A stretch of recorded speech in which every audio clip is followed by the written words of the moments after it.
Gracias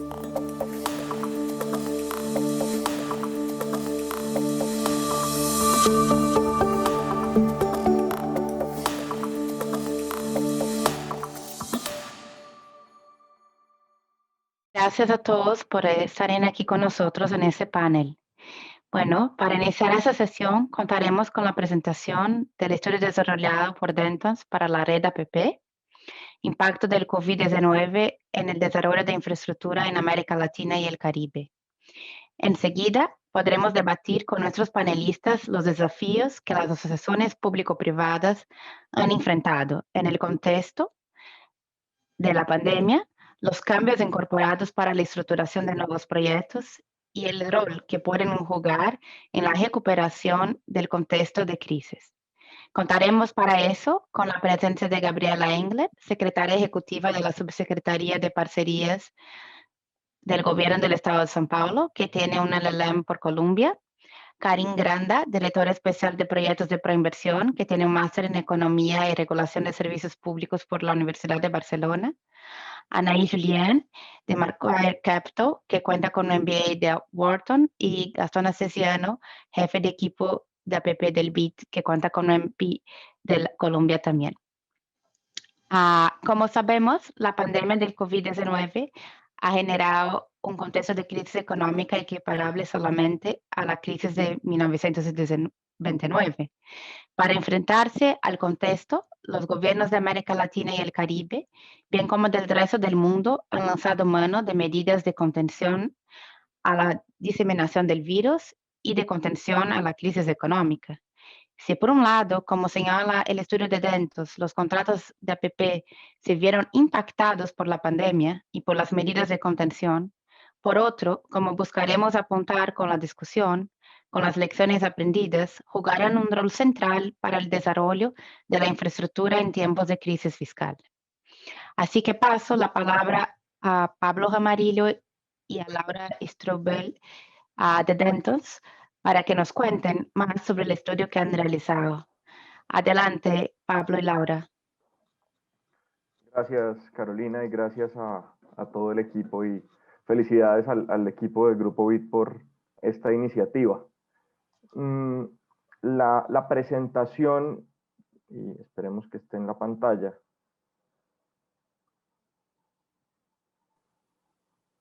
básicamente se divide en tres fases. Yo voy a hacer una introducción inicial. Después, Laura les va a contar un poco sobre la metodología y los resultados de nuestra investigación, y con ello vamos a llegar a presentar las 9 conclusiones, que son una suerte de fundición de mejores prácticas que hemos identificado a lo largo de la región y que creemos sirven como propuesta para seguir adelante a enfrentar esquemas como la pandemia del COVID-19, pero también otros momentos de disminución dramática de la demanda que pueda enfrentar un proceso de APP. El impacto principal del COVID-19 en los contratos de APP se puede dividir en 3 elementos principales. El primero, una disminución dramática de la demanda de los servicios subyacentes de los contratos de APP. En segundo lugar, una repentina y probablemente insospechada disminución de liquidez en cabeza de los titulares de los contratos APP cuando quiera que ellos tienen un componente de demanda, bien sea un componente de demanda por flujo de caja o bien sea un componente de demanda porque está asumido el riesgo de demanda, y un rompimiento en los esquemas de financiación, bien en los esquemas de financiación que se venían adelantando para ese momento, o bien en la gran mayoría de los esquemas contractuales que ya estaban en marcha por el incumplimiento de ratios y otros covenants contractuales a los que se terminaron enfrentando los titulares de los contratos. Nuestro análisis parte básicamente de 3 dimensiones. El primero, un análisis del antes, de ver cuál era el marco regulatorio existente para enfrentar situaciones imprevistas de disminución de demanda, y analizar si esas estructuras legales y contractuales eran suficientes para enfrentar una situación como esta.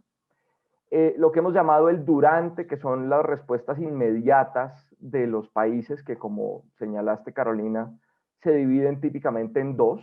La respuesta desde el punto de vista sanitario, y posteriormente la respuesta para enfrentar el efecto de la medida sanitaria al interior del contrato.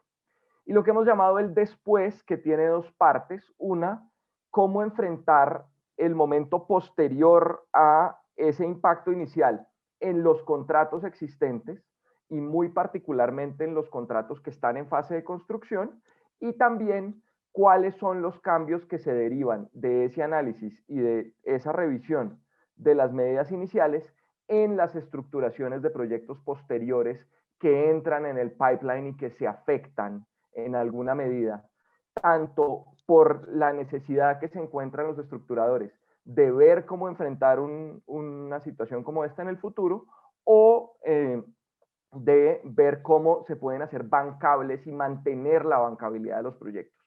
Entendida, por supuesto, no solo como la posibilidad de bancar los proyectos nuevos, sino también como la posibilidad de no afectar la bancabilidad de las refinanciaciones que sean necesarias.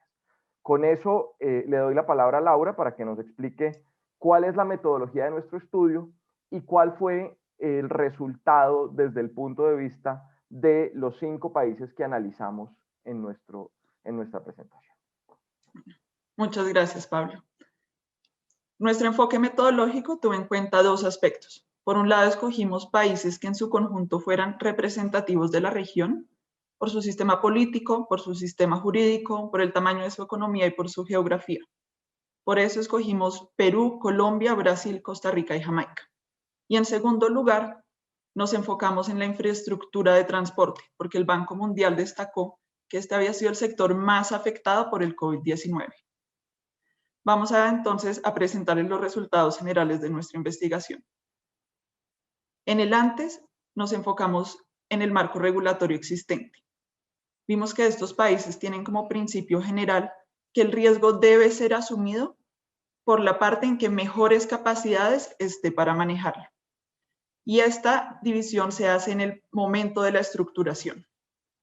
En segundo lugar, vimos las instituciones jurídicas mediante las cuales se podía restablecer el equilibrio económico del contrato, como la fuerza mayor, la teoría de la imprevisión, el hecho del príncipe y la doctrina de la frustración. En tercer lugar, identificamos que los países suelen tener tiempos de reacción bastante lentos para afrontar este tipo de eventos, ya sea por la necesidad de articularse con entes de control o porque no tienen las herramientas necesarias para ver soluciones de manera rápida y hace que tengan que reinventarse la rueda cada vez.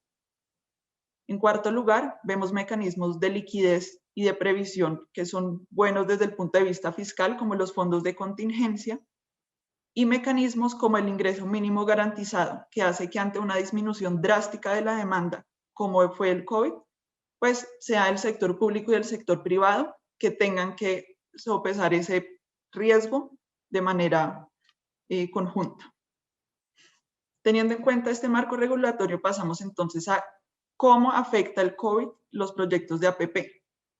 Si da lugar al restablecimiento del equilibrio económico del contrato y si sí, quién y en qué medida debe asumirlo.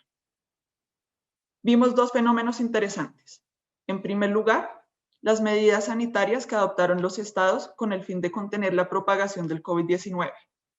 Cuarentenas, restricciones de movilidad, cierres de fronteras aéreas, cierres de fronteras terrestres, incluso la suspensión de cobros de peajes como en Colombia y como en Perú. Asimismo, vimos medidas sanitarias para adoptar protocolos de bioseguridad. Y en segundo lugar, tenemos un fenómeno que estamos viviendo más en este momento y es que a pesar de no tener esas restricciones estatales, estamos trabajando en home office, los colegios siguen virtuales y no estamos viajando. Y esto ha afectado tanto las medidas estatales como estas nuevas dinámicas, la demanda en los proyectos de APP.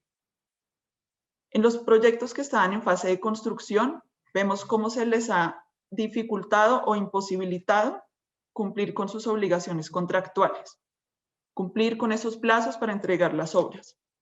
Pero peor aún, se han visto afectados los proyectos que estaban en fase de operación y mantenimiento, que han tenido una disminución drástica de la demanda, como es en el sector de transporte masivo, donde incluso hasta el 90% de la demanda se les redujo en el momento más crítico de la pandemia. Y esto ha tenido dos efectos. Uno inmediato, en la demanda, en la disminución de liquidez de los concesionarios, que ha implicado que no puedan cumplir con sus obligaciones financieras, pero también un efecto general, y es la reducción del ingreso, así como el aumento de costos derivado de las medidas de bioseguridad que han aumentado y que han cambiado ese modelo financiero que se tuvo en cuenta al momento de estructurar los contratos. Las medidas sanitarias adoptadas por los estados son fácilmente identificables como hechos del príncipe, pero estas nuevas dinámicas sociales son difíciles de entender si deben ser asumidas por el público o si deben ser asumidas por el privado, y es por esto que es necesario que los proyectos que vienen sean estructurados y repensados de una manera más resiliente. Veamos entonces ahora qué estrategias y qué herramientas fueron desarrolladas por los distintos países. En primera medida, vemos que todos tendieron a sacar medidas que procuraran que los contratos fueran modificados de manera uniforme.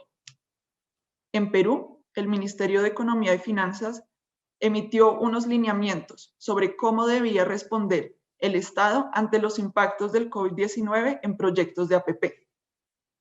Importante resaltar acá que debe primar la continuidad del proyecto, la continuidad del servicio público, de tal manera que se genere confianza en los inversionistas, pero también que sean medidas que sean sostenibles desde el punto de vista fiscal.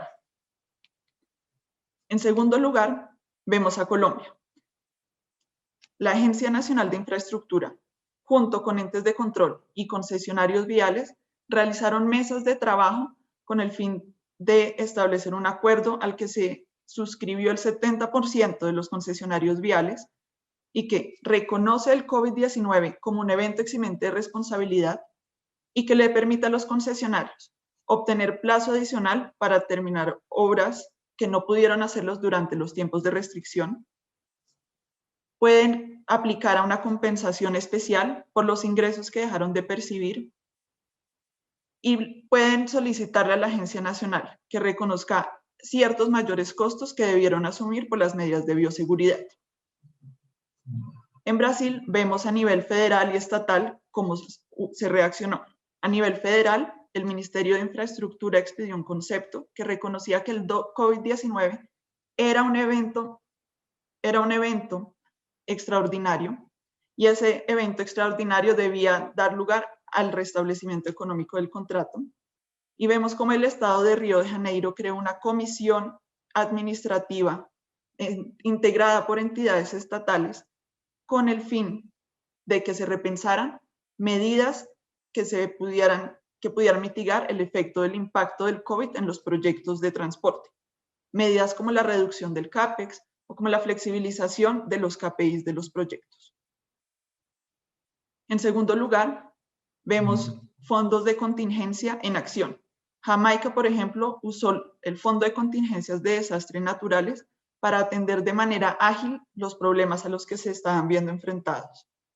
En Colombia, mediante el decreto 482, se les permitió a los concesionarios aumentar el plazo total de sus contratos hasta por un 20%. Pero aunque esta medida sí tiene un efecto de reequilibrio económico contractual, pues no es atractiva para los privados que tienen en este momento como principal necesidad liquidez.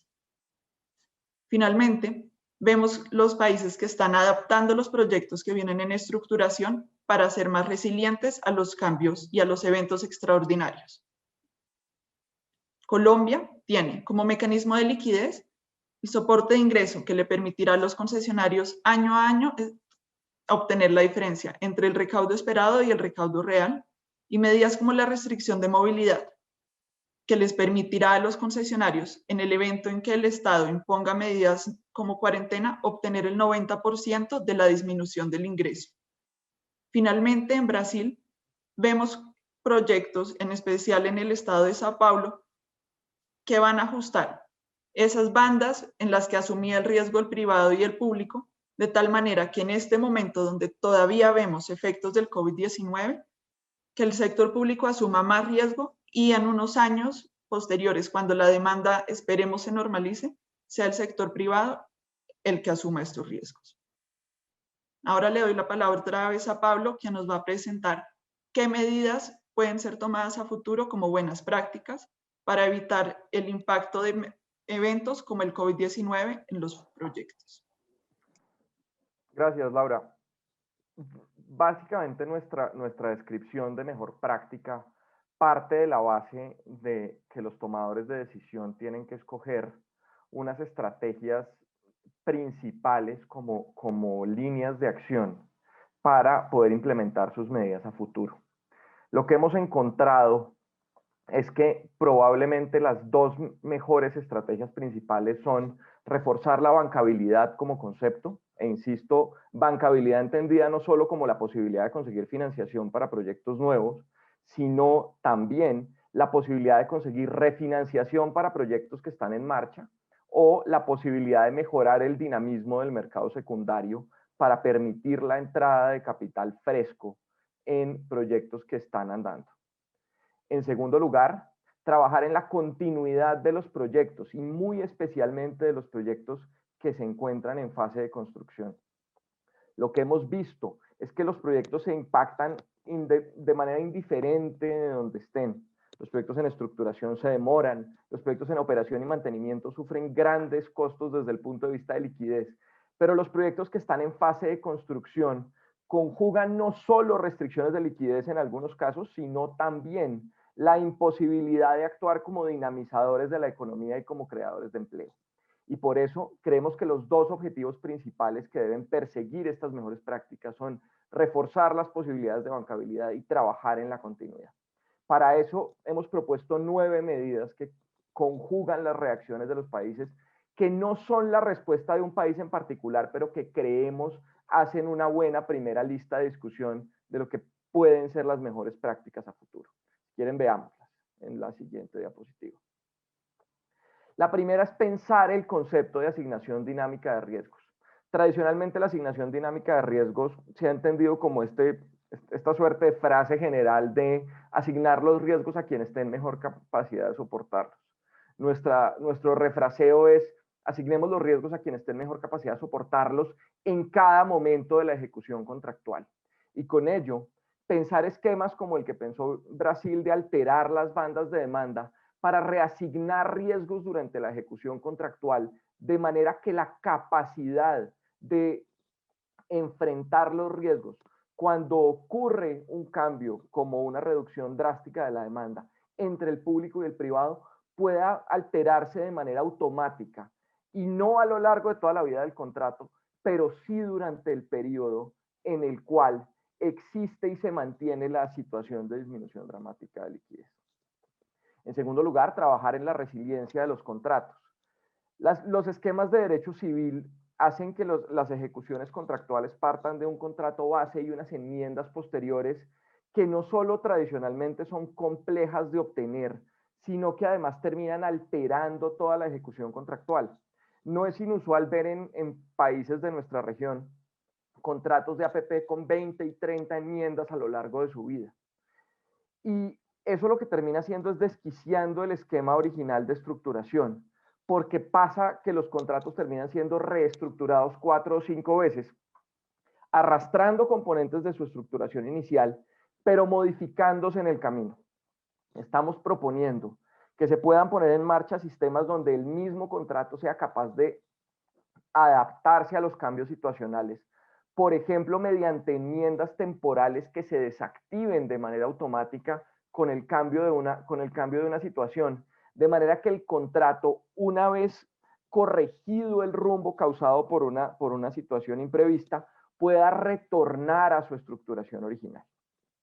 En tercer lugar, es indiscutible que hay que trabajar en la capacidad institucional de la región, en la posibilidad de que los tomadores de decisión actúen más rápido y que, si bien, digamos, mantengan por supuesto, los elementos necesarios éticos de su gestión, sean capaces de obrar sin los temores que son tan típicos en nuestra región, de los juicios fiscales y otra serie de elementos que tienden a volver más lenta la capacidad de reacción.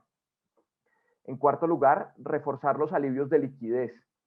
Encontramos que los alivios en tiempo no solo son menos atractivos para los contratistas, sino que además tienden a no arreglar la situación de coyuntura específica en la que se encuentran los contratos.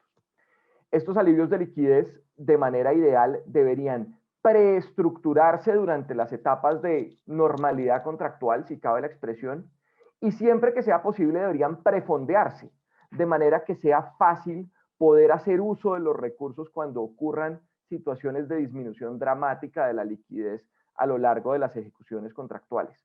Poder tener fondos de estabilización o poder tener fondos del estilo Rainy Day Funds en los alivios de liquidez preestructurados y prefondeados puede ser muy importante. En quinto lugar, trabajar en la uniformidad de las soluciones. Nuestros países tienden a sacar proyectos de su pipeline por grupos o por paquetes. Y nos hemos encontrado con que en muchos casos la solución termina dependiendo de esa estructuración inicial y terminan tratándose proyectos que están sustancialmente en la misma posición como proyectos diferentes sin que esa reacción sea necesariamente uniforme. Y eso termina generando no solo esquemas de competencia entre infraestructuras, sino también termina generando dificultades para los contratistas al enfrentarse a soluciones distintas para casos iguales. En sexto lugar, creemos que es necesario priorizar los proyectos en marcha. Sin duda, los proyectos en estructuración y los proyectos que vienen en el mediano plazo son absolutamente trascendentales para la dinamización económica que sigue a, como decía Carolina, la situación económica más compleja desde la Gran Depresión. Sin embargo, la priorización de proyectos en marcha es necesaria porque necesariamente trabajar en aquellos proyectos que están en fase de construcción y promover que esa generación de empleo y esa carga de flujo de caja a lo largo del periodo del principal impacto se alivie, se vuelve necesario para efectos de poder implementar una buena solución. En séptimo lugar, trabajar en coberturas temporales frente a los contratos de financiamiento. Es necesario poder ofrecer a los financiadores un mayor nivel de confort ante situaciones como esta. Y aunque cada vez es más difícil encontrar en la región esquemas de garantía soberana general sobre los flujos de los contratos u otros esquemas, digamos, más robustos de garantía frente a los financiadores, sí creemos que sería muy importante que a través de la banca de desarrollo, de la banca multilateral o de acciones directas de los gobiernos se ofrezcan coberturas temporales que permitan aliviar la presión que sobre los indicadores financieros y sobre los contratos que están en marcha terminan encontrando los financiadores. Eso no solo va a ser muy importante para el momento inicial de la coyuntura, sino también para no afectar la bancabilidad de los proyectos en el futuro. En octavo lugar, agilizar y facilitar el mercado secundario, disminuyendo los plazos de aprobación y permitiendo que los proyectos se floten de manera mucho más fluida. Eso va a permitir el ingreso de recursos frescos y aunque la pandemia, digamos, es un caso especial donde existe un efecto generalizado en el mundo, también es cierto que las disminuciones dramáticas de demanda tienden a ocurrir más de manera localizada por regiones y en esa medida poder agilizar el ingreso de recursos frescos puede ser absolutamente clave.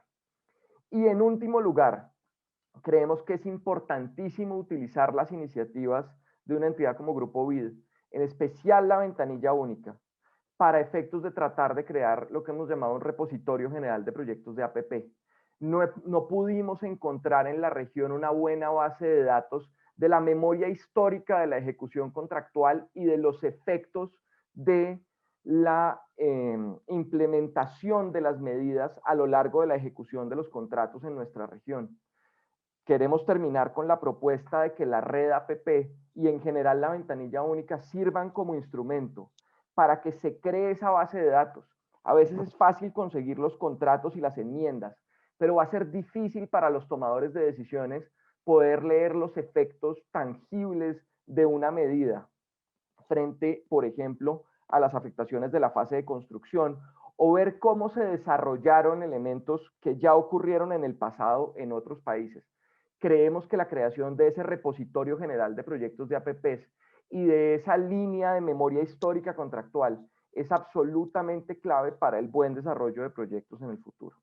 Creemos que con la generación de esas 9 mejores prácticas, definitivamente la región va a estar mejor preparada, no solo para enfrentar los efectos de COVID-19, sino para enfrentar el eventual COVID-25, 35 o cualquier otro elemento de disminución dramática de la demanda.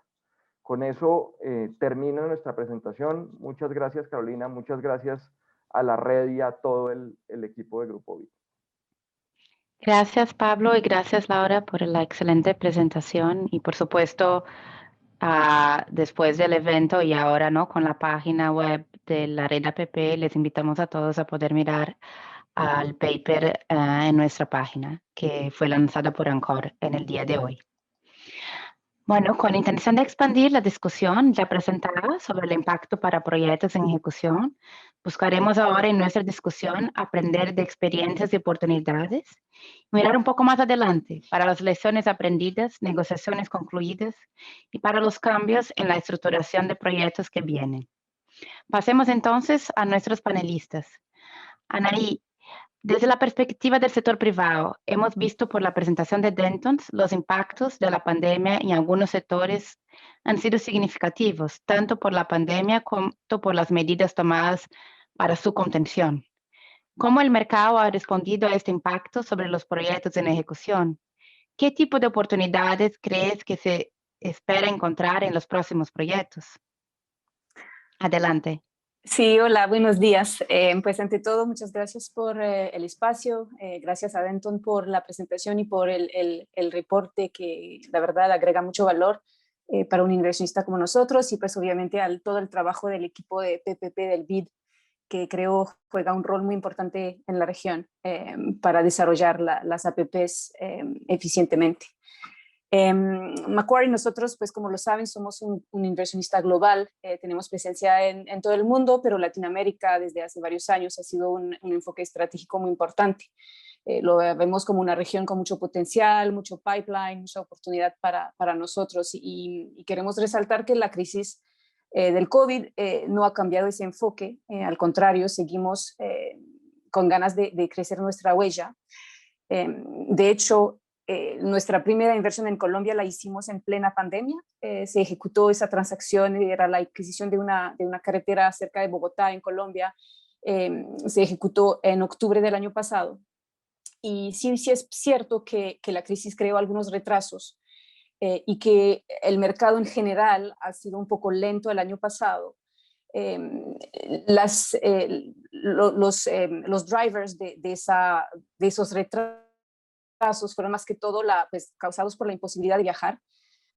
Y es cierto que por los inversionistas que no tienen presencia local, eso ha sido algo importante, en particular proyectos de infraestructura donde la debida diligencia de poder desplazarse y ver el proyecto es algo clave. También el hecho de deber correr de nuevo escenarios de demanda, escenarios financieros y demás, es algo que pues obviamente ha creado unos retrasos. Y pues eso es un poco el tema de la presentación de Denton. Obviamente estuvimos un poco en la espera también de ver cuál iba a ser la reacción de cada gobierno, de cada país, cuáles son las soluciones que se iban a proponer. En términos del impacto más importante, y nosotros lo vivimos, dado que el contrato, pues la carretera que adquirimos era Brownfield, es una carretera en operación, fue ese tema de la caída de la demanda que fue tan repentino y tan fuerte. Pero tuvimos, la verdad, dos buenas noticias. La primera es que hubo mucho debate en su momento en si la recuperación iba a ser V, W, K o todo eso. En el caso de la infraestructura vial en la región, lo que hemos visto es que sí, la recuperación fue muy rápida y eso fue muy importante obviamente para nosotros. Lo otro es que, y eso pues, se ve en el reporte de Denton, los países, cada uno de los gobiernos ha sido muy proactivo en buscar soluciones y muy proactivo en buscar discusiones con nosotros, en buscar inversionistas privados y entender cómo podemos trabajar de la mano para resolver esos temas. Y eso ha sido algo muy importante para pues, encontrar las buenas soluciones y también para darnos confort. Es importante resaltar que nosotros esa transacción que ejecutamos la firmamos antes de tener pues de terminar las negociaciones en el caso de Colombia, pero la dinámica que se había instaurado, el diálogo que ya estábamos teniendo con el gobierno, nos dio suficientemente confort para poder firmar porque veíamos que eso iba en muy buen camino. En ese caso particular de Colombia, y eso yo creo que Pablo lo mencionó, una cosa que nos pareció muy eficiente es la existencia de ese contrato marco 4G, la existencia de un gremio muy fuerte, que es la CCI, que permitió tener negociaciones entre pues, la ANI y la CCI, que fue muy eficiente, muy rápida, y también, obviamente, reduciendo los costos que esas negociaciones tienen cuando son caso a caso. Creo que eso fue algo muy positivo tanto para el sector privado como para el sector público. Ahora, pues, para la segunda pregunta, en lo que vemos hacia futuro, pues como lo mencioné, nosotros seguimos con un enfoque muy fuerte en la región. La crisis no ha cambiado eso, al contrario, las reacciones que hemos visto, esta proactividad que acabo de mencionar, es algo que nos hace aún más cómodos con nuestro enfoque estratégico. Dado la crisis y el tema fiscal que también Reina mencionó en la introducción, pensamos que sí, el sector privado va a tener que jugar un rol importante para acelerar esa reactivación y en particular las obras de infraestructura. Así que nosotros vemos mucho potencial, mucho pipeline interesante, tanto en el mercado, pues en nuevos proyectos, como, y lo mencionó Pablo, en el tema de mercado secundario. Donde pensamos que vemos un enfoque en la reactivación de algunos proyectos que pueden ser también buenas oportunidades para nosotros. Entonces, seguimos muy enfocados y también ahí hemos visto mucha proactividad de parte de los gobiernos en tratar de tener nuevas provisiones en los contratos para ese tipo de ocurrencias. Eso nos da mucho confort. Obviamente las APPs son, la clave de una APP es la distribución de riesgo, entonces cualquier medida que permite tener más claridad y más transparencia en cómo se distribuyen esos riesgos y que los clarifica es algo que hace el proyecto más atractivo para el sector privado siempre. Muchas gracias, Anaí. Y yo creo que es muy importante todo lo que has comentado, ¿no? Para los participantes saber que el sector privado sigue tan interesado en apoyar a los proyectos en la región y un poco esta importancia, ¿no? De saber cómo se va a asignar los riesgos, un poco como Pablo dijo, ¿no? Esa asignación dinámica de riesgos que puede ser clave para los proyectos de aquí por adelante. Y con eso voy a pasar la palabra a Gabriela para que hable un poco sobre eso. Gabriela, vimos que quando se trata da experiência do Brasil, outro país em que as medidas de contenção à pandemia geraram impactos aos contratos de PPP, é impossível ignorar a sua realidade federativa e considerar como cada estado lidou com essas Es medidas. importante considerar las características federales de Brasil, no solamente las medidas locales. Y el gobierno del estado de San Pablo cambió el enfoque para la estructuración de nuevos proyectos. ¿Ustedes cómo ven el escenario y dónde se encuentran actualmente? En primer lugar, muchas gracias por la invitación para participar en esta actividad y en este debate de alto nivel. Realmente muy impresionada por el trabajo de Penton. Quisiera felicitar a Pablo y a Laura por la excelente presentación que fue muy esclarecedora en términos de sistematizar un poco tanto los desafíos como presentar los aspectos retrospectivos y lo que viene hacia adelante en relación con los problemas de la pandemia. Así que felicitaciones, porque realmente fue una clase magistral.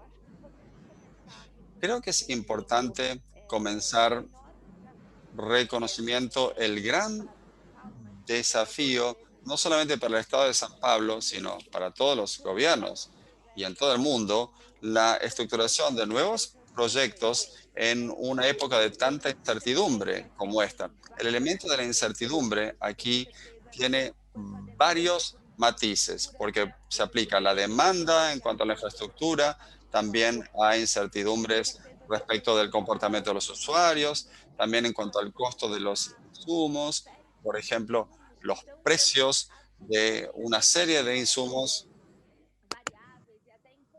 que experimentan grandes variaciones y se comportan de manera altamente impredecible. Todo esto presenta un escenario ambiente de alta incertidumbre y es importante qué tipo de ancla de referencia vamos a tener en la estructuración de nuevos proyectos. Y ante tanta incertidumbre, quizás incluso la postura más conservadora sería esperar un momento de recuperación para luego retomar el pipeline de proyectos. Solo que eso nos pone ante otro dilema que tiene que ver con la necesidad de la reactivación económica. De retomada de empleo, geración de Para renta. esto ya nos permite otra vez recuperar los niveles de empleo, de ingresos. Entonces es muy importante que en este momento de fomentar el desarrollo económico y trabajar con un conjunto, frente a un conjunto de incertidumbres. ¿Y cómo se hace esto de manera adecuada? También hay que determinar. Es el escenario que se pinta con los gobiernos de hoy. Este es el momento de mayor desafío en la historia de las infraestructuras a las cuales mencionamos. Y también en cuanto a los mecanismos, detallando un poco los mecanismos, en el caso de que ha adoptado el Estado de San Pablo. Ahora, es interesante que hay que siempre recordar los dilemas asociados con las limitaciones que el Tesoro Público tiene en cuanto al estrés fiscal, que los gobiernos están en un momento de las amplias posibilidades de invertir y asumir muchas deudas financieras. Y estamos en un periodo precario con respecto a las dificultades del Estado y encima tratar de reducir las incertidumbres de proyectos. Son muchos dilemas, es un gran desafío en este momento. Y entonces el Estado de Sao Paulo, ¿qué es lo que ha hecho en este sentido? Creo que lo que es más importante es el reconocimiento de que el riesgo de demanda tiene que ser repensado. Históricamente, los proyectos del Estado de Sao Paulo han abordado, han integrado el aspecto concesionario, salvo en el caso de proyectos que tienen mecanismos de compartir el riesgo a través de bandas, pero luego, por ejemplo, las hidrovías, los aeropuertos, que ahí donde vemos un énfasis en el aspecto concesionario, pero tenemos que repensar la asignación en varios niveles, como se mencionó en el trabajo, establecer una asignación dinámica de riesgos. Y aquí traigo el ejemplo de la concesión de las líneas 8 y 9, cuanto a- esto ha sido marcado el 2 de marzo, que es un mecanismo dinámico del riesgo, asignación de riesgo de la demanda. Y los concesionarios están expuestos a un máximo de 5% de variación de la demanda en relación a la línea de base, que da margen de arriba o abajo en esa banda, y el Estado asume. Y luego, a partir del primer año, cuando se espera que la situación pandémica se haya controlado mejor, ahí, ahí pasaríamos a las reglas tradicionales de compartir los riesgos con unas bandas más amplias. También la concesión de la primera, por ejemplo, concesión de carreteras, de viales, y es la primera vez que tenemos una carretera con mecanismos de protección de demanda, que compartir el riesgo de demanda a través de estas bandas, reconociendo que la cuestión de la demanda tiene que ser también atendida en el contexto de las carreteras. Y finalmente, el último ejemplo, quiero mencionar un proyecto que hemos contado con un excelente nivel de asesoría del BID, de reestructuración. Es un proyecto en donde hemos ya podido derivar varias reflexiones con el pago por disponibilidad en lugar de un riesgo de demanda asignada al concesionado en medio de mecanismos de banda. Uno puede ver una trayectoria que sigue creciendo, de repensar los tipos de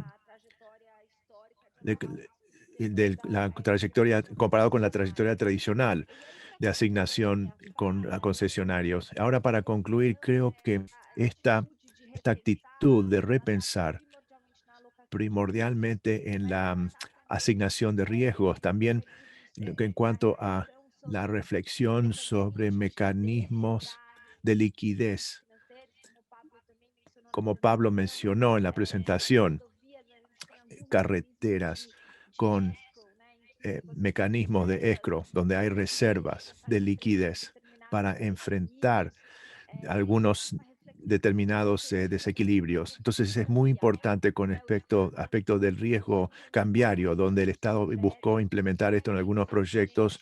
Recientemente recurrió debido a los impactos fiscales con la asignación de riesgos, pero esto es algo que es muy sensible, sobre todo cuando hablamos de la financiabilidad de proyectos y los apoyos de servicios de la comunidad apropiado y la necesidad de realizar nuevos estudios de demanda, de proyecciones macroeconómicas, los ajustes necesarios,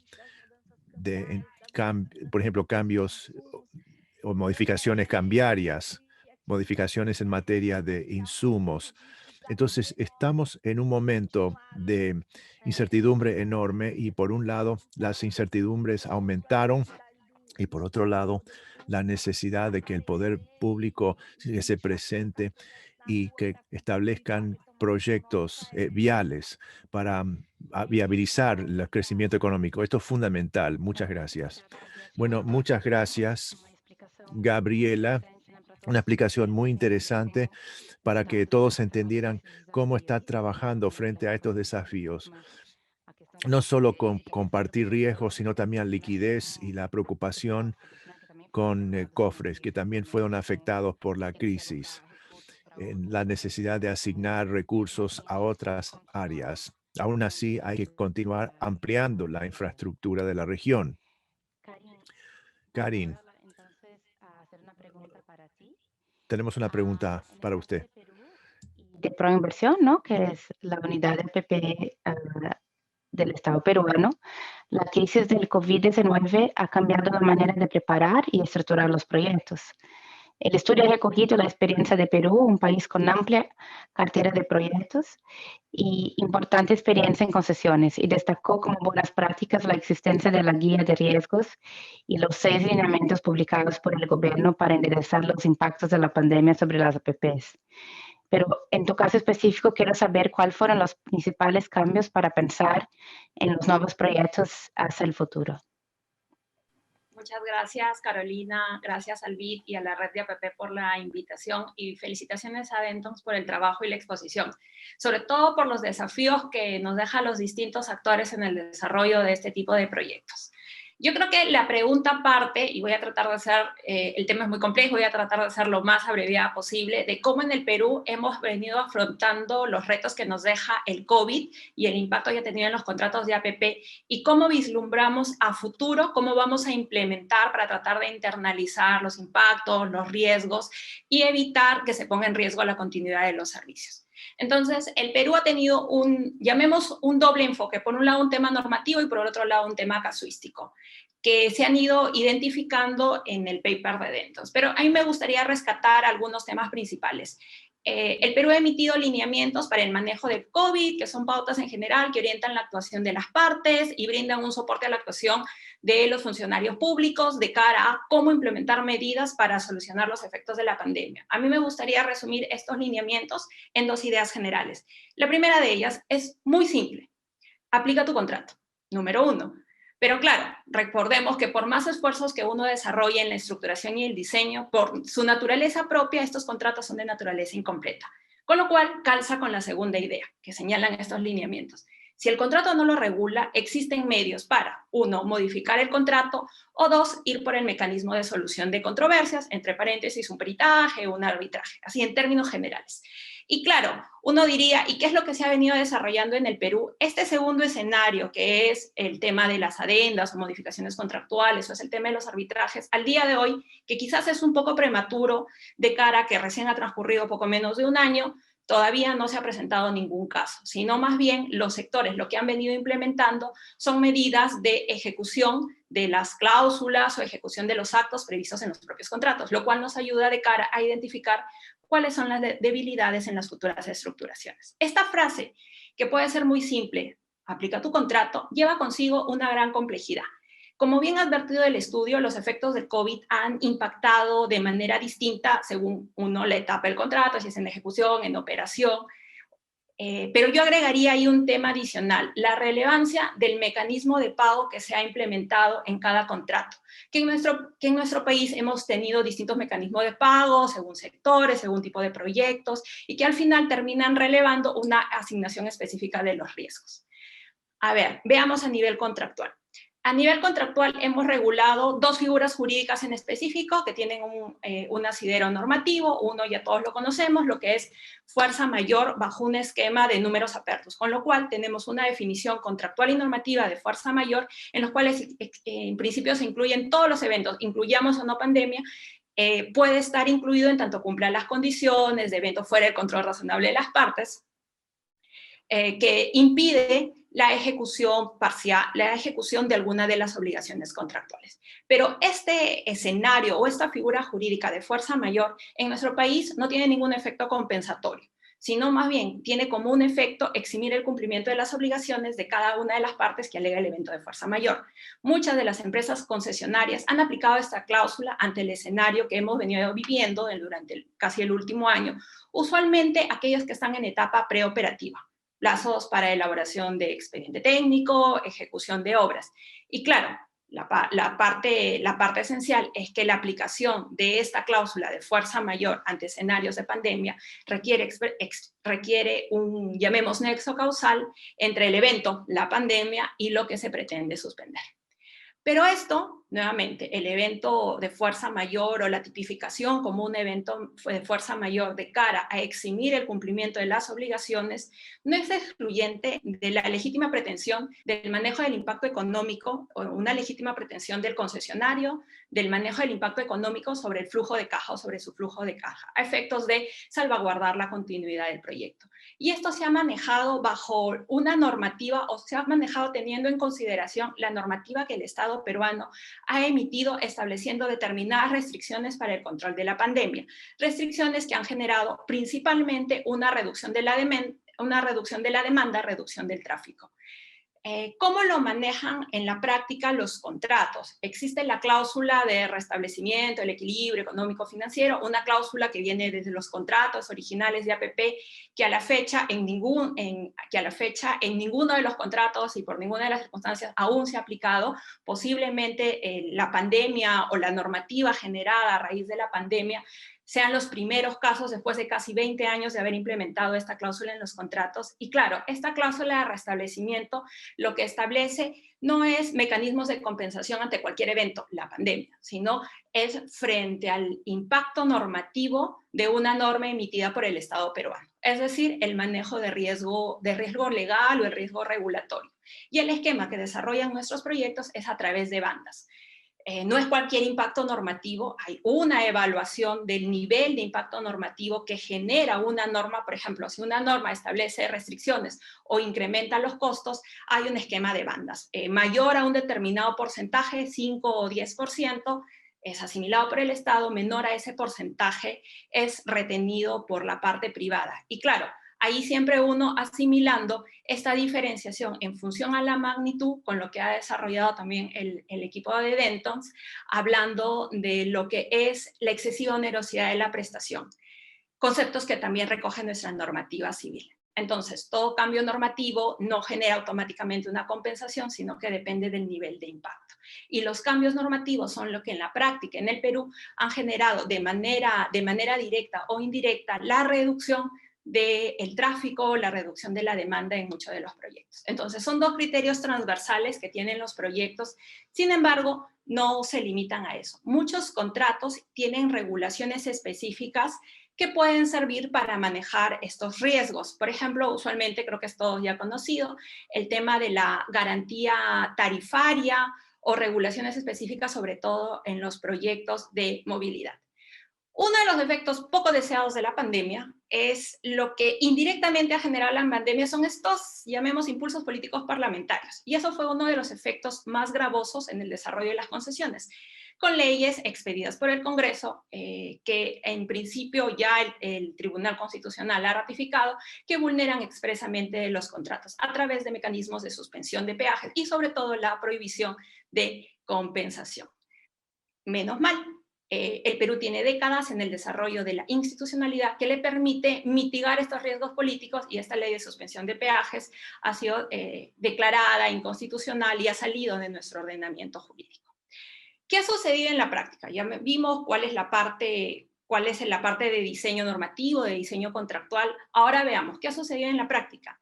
En el sector transporte, donde se maneja aproximadamente 32 contratos de APP, las concesiones han mantenido, la noción detrás de continuidad de servicios públicos se ha mantenido. Aquellos proyectos cofinanciados con riesgo de demanda de Estado han sido quizás los de menor impacto. O sea, hay sobrecostos que afrontan como cualquier empresa por la implementación de protocolos sanitarios.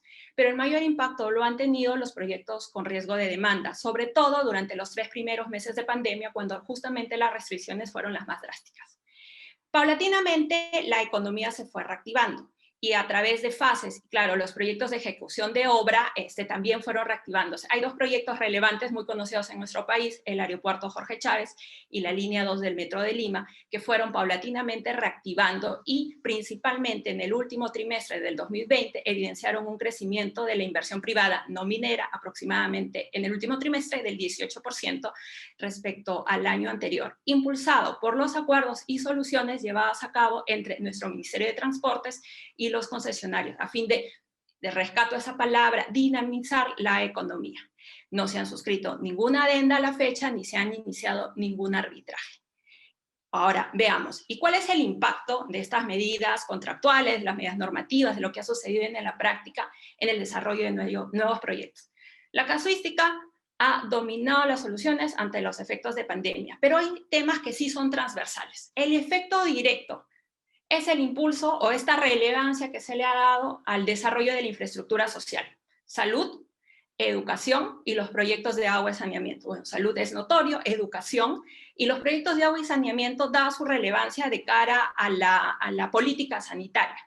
Esta estructuración, desarrollo, impulso de los proyectos ha cobrado relevancia en el Estado peruano en general, lo cual en principio ahonda en que tenga una relevancia en el desarrollo, en el portafolio de proyectos del Estado. ¿Qué más tenemos? Cuando uno entra a desarrollar y está en proceso de estructuración y diseño en los contratos, también existe esta percepción de la temporalidad de la pandemia. Una percepción, esperamos, bastante optimista y que sea real. Esta percepción de temporalidad, ¿qué es lo que ha generado? Que los nuevos proyectos que están en cartera, hablamos de un horizonte de ejecución de obras durante los próximos 4 o 5 años, entonces la incidencia directa, la preocupación directa por qué va a pasar ante efectos de pandemia, si bien no ha tomado el primer plano, ha sido internalizado a través de la tasa o a través de algunas fórmulas contractuales, pero sí detrás existe la solución, existe la percepción de que la pandemia es temporal y por lo tanto, ya sea a través de las vacunas o algunas otras medidas, en principio en el largo plazo de ejecución de estos proyectos no se ve como un riesgo latente. Y pensando ya en el cierre financiero, en las distintas evaluaciones de bancabilidad hemos advertido más bien que el interés de los bancos o del mercado financiero en general va más por la evaluación del comportamiento del riesgo soberano, dadas las medidas económicas que el Perú ha venido dando y claro, cobra una mayor relevancia las cuentas de reserva para el manejo de riesgo de liquidez. ¿Qué más tenemos? ¿Qué se busca en los contratos de cara a quizás pueda haber una futura pandemia? Lo mencionaron, pandemia 2025, 2030, claro. Nuestras cláusulas de fuerza mayor tienen esta característica de números apertos, con lo cual absorbe distintos supuestos, pero sí, lo que se requiere y lo que sí estamos en proceso de mejora es que permitan la adaptabilidad del contrato ante escenarios extremos, mediante mecanismos más ágiles y expeditivos que permitan buscar soluciones y no se penalice por eventos que son fuera del control de las partes. Sí, ha pasado. ¿Qué más tenemos? Hay una preocupación latente del mercado por las acciones parlamentarias que puedan afectar la seguridad jurídica. Por eso, el enfoque que tenemos en los contratos es privilegiar la seguridad jurídica a través de cláusulas compensatorias, como la cláusula de restablecimiento del equilibrio económico-financiero. Dicho sea de paso, y aquí es un tema muy importante, el Perú viene siguiendo una etapa de transición respecto a los mecanismos de pago, a tener mecanismos de pago más vinculados a la disponibilidad de servicios, los pagos por disponibilidad, en el cual el riesgo demanda lo retiene el Estado. Dadas las condiciones, dado el contexto, el mecanismo de pago se vuelve un instrumento que permite ahondar todas las preocupaciones, o al menos las principales preocupaciones del sector privado. Entonces, estos en principio son los temas de diseño contractual y de estructuración, sin embargo, no son los únicos. Durante el proceso tenemos la dificultad de viajar, no solamente para las entidades en la evaluación, sino también para los postores. Tenemos también, hemos tenido una acelerada migración de un sistema físico, llamemos, de manejo de los actos públicos durante las licitaciones a un sistema casi virtual y nos ha implicado el rediseño de nuestros procesos a la interna. Tenemos también muchos inversionistas extranjeros que tienen las restricciones de viaje, los cuales nos ha hecho en la práctica o ha tenido en la práctica impactos en cronograma de adjudicaciones. Ahora ya tenemos un portafolio que ha internalizado estos impactos tanto en diseño contractual como en tiempos y el reto que tenemos, Carolina, es muy grande. Muchas gracias. Gracias, Karin. Sí, muchos retos por delante, pero es bueno saber que estamos pensando en ellos y trabajando activamente, ¿no? Para que las cosas sucedan. Gastón, aunque cada país de la región esté viviendo esta crisis desde su propia experiencia local, con desafíos singulares, vemos que hay mucho de común con respecto a los desafíos que se imponen para planificar y preparar proyectos. En este sentido, ¿el COVID ha puesto nuevos problemas o ha profundizado los existentes? ¿Cómo las APP se encajan en este escenario post-COVID? Y en especial, ¿qué herramientas el BID posee para apoyar a los gobiernos de la región en este escenario? Muchas gracias, Carolina. Muchísimas gracias a Pablo y a Laura por la excelente presentación y a Gaby, a Karin y a Anaí por sus respuestas. Creo que realmente el COVID nos ha colocado en una situación que profundiza algunas debilidades que tenía nuestra infraestructura, ¿no? Es claro que nuestra región no tiene la infraestructura que sería adecuada para su nivel de desarrollo económico. Esto lo repetimos, el nombre casi comercial con el que se repite para toda la gente que trabajamos en infraestructura, la famosa brecha de infraestructura, para poder llegar a niveles de infraestructura con servicios de calidad, tendríamos que estar duplicando la inversión en infraestructura, pero lamentablemente la situación fiscal, que siempre ha sido un tema en nuestra región, se ha deteriorado profundamente a partir de la crisis. Como vimos y como señaló también Karin, ha habido una mayor prioridad para no solo los proyectos de infraestructura relacionados con la salud y con más cercanos a la pandemia, pero sino también para otro tipo de soluciones que han tomado el espacio fiscal que ya era bastante reducido para infraestructura. Además, nuestra región tiene un sesgo a recortar en inversión y mantenimiento de infraestructura más acentuadamente que otras regiones en desarrollo del mundo. El día 2019, que es la publicación insignia de nuestro grupo BID, del Departamento de Investigación, muestra claramente cómo nuestra región recorta mucho más que otras regiones en desarrollo ante ciclos de restricción fiscal, como el que estamos enfrentando. Para tener un orden de magnitud, la región saldrá de la crisis a finales de 2022 casi duplicando la deuda pública. O sea, de un promedio aproximado de 40% de deuda contra PBI, estaremos, según estimaciones del Fondo Monetario Internacional, por sobre el 80%. Esto va a resentir aún más el ciclo de inversión de infraestructura, no solo de la inversión, sino también del mantenimiento de la infraestructura en nuestra región, más todas las soluciones que han mencionado el estudio de Dentons y también que nos han contado muy bien Gaby y Karim. Yo creo que a la primera pregunta, claramente la región ha salido con una situación de profundización de la situación o de las debilidades que tenía. Creo que en ese sentido es muy interesante el planteamiento del estudio, porque yendo ya sobre la temática de las APPs y cómo podemos atacar esta situación, claramente más que nunca estamos en contratos incompletos de largo plazo, donde le hemos agregado aún más incertidumbre. La asignación dinámica de riesgo que proponen Pablo y Laura creo que es un área muy interesante para estudiar. Ahí creo que el proceso en el que se dé ese tipo de rebalanceamiento de la asignación de los riesgos es clave, porque nos apartamos de la lógica de un proceso competitivo para negociar uno a uno, y ahí se puede perder eficiencia. Entonces es muy importante ser sofisticado e inteligente en ese rebalanceo, y creo que es muy atinado la propuesta en el sentido de que tenga cláusulas temporales, ¿no? No sería aconsejable reformular los contratos hoy con lo poco que sabemos de cómo saldremos de la pandemia, de cuál será la nueva normalidad. Entonces sería bueno tener soluciones transitorias que vuelvan a abrir periodos de contratación. Creo que habría que apuntar mucho al proceso, a cómo va a ser el proceso de reasignación de los riesgos, y tener mucha confianza de que ese proceso es un proceso que asigna bien los incentivos, que es transparente y que permite la mayor competencia posible. Habría que realmente pensar con mucha creatividad e innovación de cómo podemos tener alternativas a ese rebalanceo, sin paralizar los contratos y tratar de atender también a las necesidades, ¿no? Los temas de liquidez que se plantearon se van a profundizar.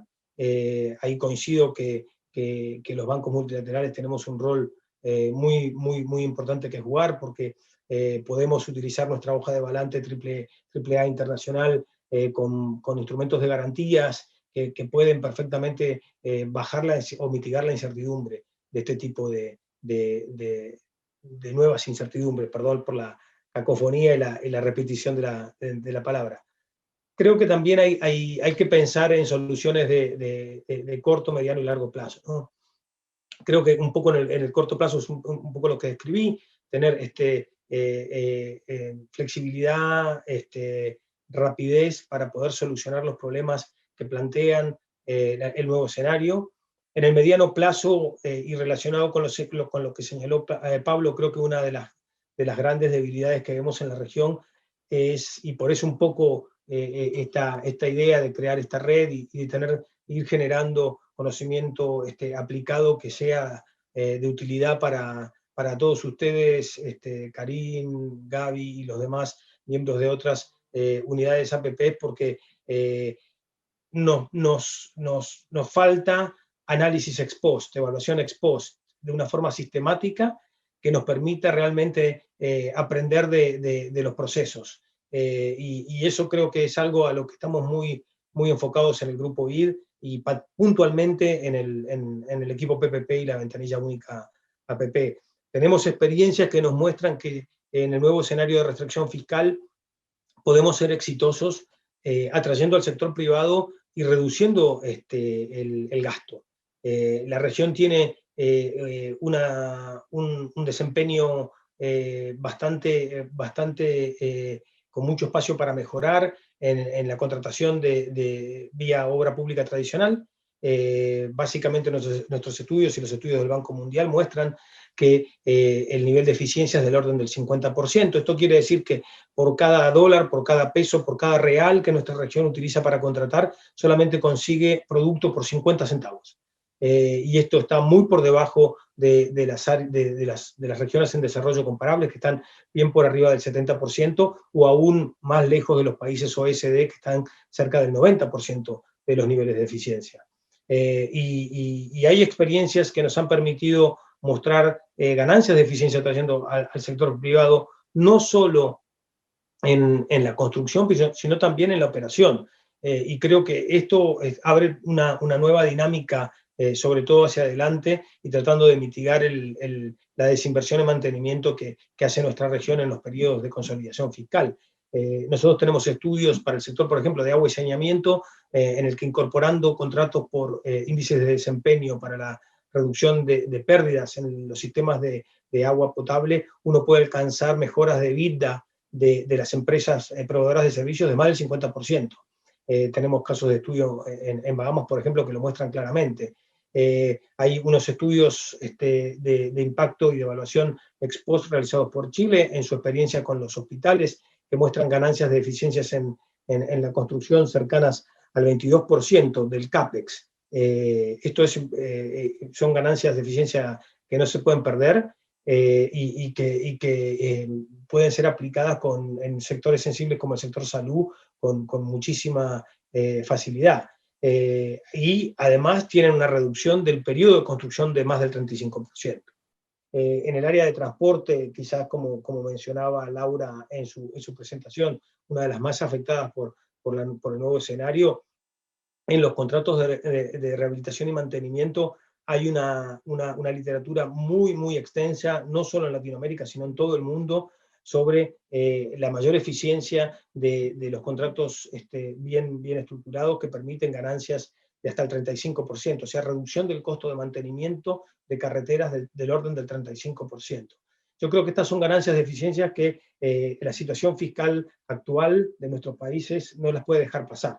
Entonces, ahí ya yendo para cerrar, porque estoy quedando sin tiempo, creo que es clave poder tener mecanismos de priorización de proyectos que sean inteligentes, que traten de involucrar al sector privado en aquellos tipos de proyectos en donde uno alcance el valor por dinero y que hay evidencia que prueba que es más eficiente incorporar al sector privado, implementar por obra pública todo aquello que no estemos tan seguros, o en donde claramente no haya valor por dinero, involucrar al sector privado. Y un poco esa es la lógica de la ventanilla única del Grupo BID y del equipo PPP como líder de la ventanilla única.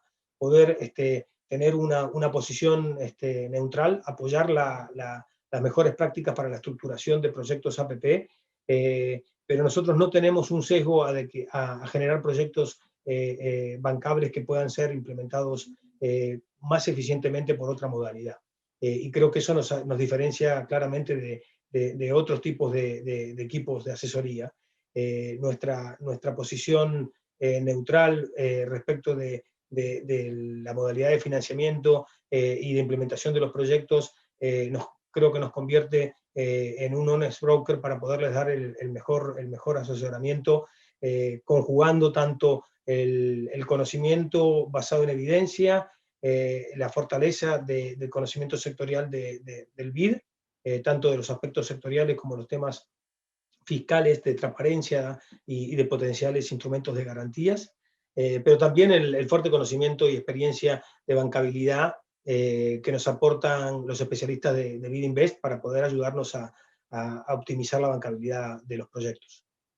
Paro por acá, que me pasé 4 minutos, Carolina, y agradecer de vuelta a Dentons y a Gaby, a Karim y a Anaí por la excelente participación. Muchísimas gracias. Gracias, Gastón. Y bueno, con este mensaje muy simpático de que cuenten con nosotros, con el grupo BID, para seguir trabajando con las APPs. Termino agradeciendo a todos por la participación de nuestro panel y pasando la palabra a Claudia para que sigamos con las actividades del día. Muchas gracias a todos por estar aquí.